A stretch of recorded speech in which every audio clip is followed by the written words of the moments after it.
Hello, hello dyan. Magandang umaga sa ating lahat. At sa mga maging subscribers natin, followers. Una sa lahat, tapos puso ako nagpapasalam sa inyo. And first and foremost, of course, our the beneficent and merciful Creator, kasi siyang nagano sa atin, nag-guide palagi. Ayun.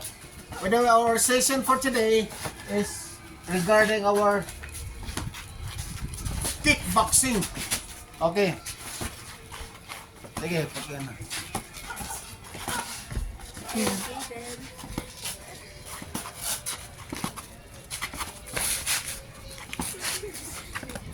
Ito pong kickboxing natin dito sa lugar ng Baguio City, the summer capital of the Philippines, the city of flowers, or the strawberry capital of the Philippines. Ayan po, ang Baguio City na napakalamig ng temperatura.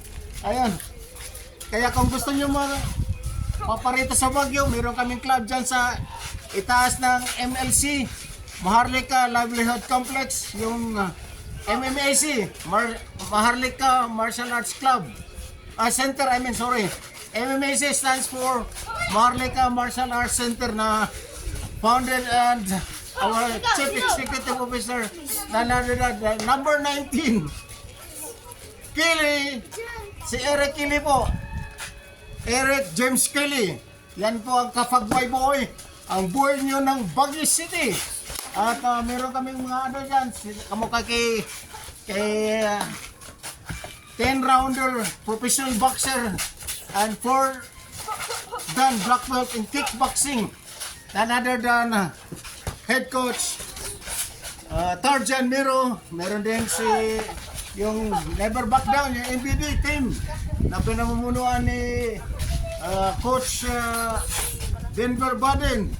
Meron tayong mga wushu sa University of Baguio Cardinals na pinamunuan ni Chief Instructor Biondi, na kanyang pambato ng Baguio. Hopefully, in God's will, he will be one of the world champion someday. Anyhow, in God, all are possible. Yan po si Jumar Balangki. Sino pa mga ano? Ay, yun, yung instructor ng Karate Shotokan USA. Na naradan since si Ern Cabradilla. Marami pang iba mga nagtuturo sa Marlica. Ganun din ako. Yours truly, SJS Ernesto Quezon Soliva. SJ stands for Supremo Guru Sunatuan White Cord.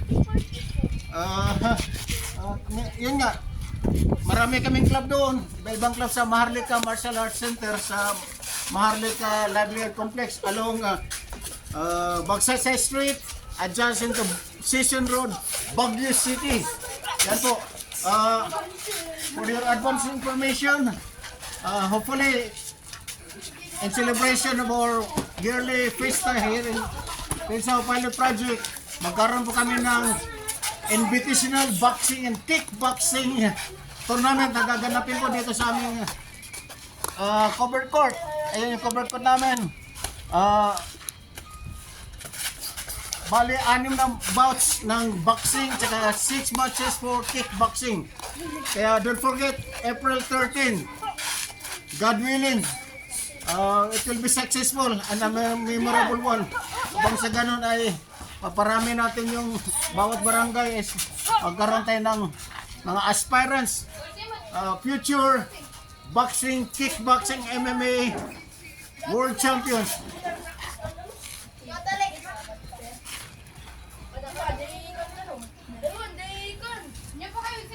Kung makapasyal kayo sa atin natin sa martial arts, Maharlika Martial Arts Center, MMAC, andun po sa information natin si Kili Joy, si Ma'am Kili Joy, tsaka si Senpai Yen Daguyen. Ayan po. Hanapin nyo lang doon sa rooftop ng Maharlika Livelihood Complex ang MMAC Maharlika Martial Arts Center. Ayan po, at habang nagpapahinga, maraming salamat at see you on the next vlog. God bless you all. Us!